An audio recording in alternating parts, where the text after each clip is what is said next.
वादा किया हंसाने का मुझको रुला दिया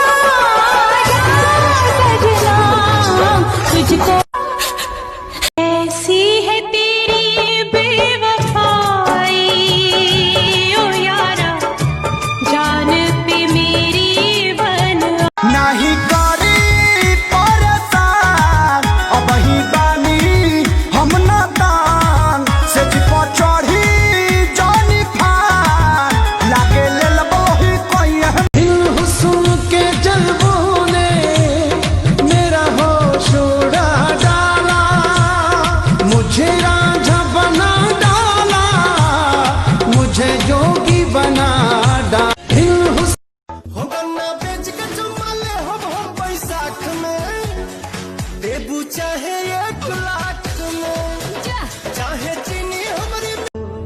हसत जिंदगी में कहे अगिया लगा हो हसत जिंदगी में कहे अगिया लगा हो झूठो के राम जी दिल तू बनौला हो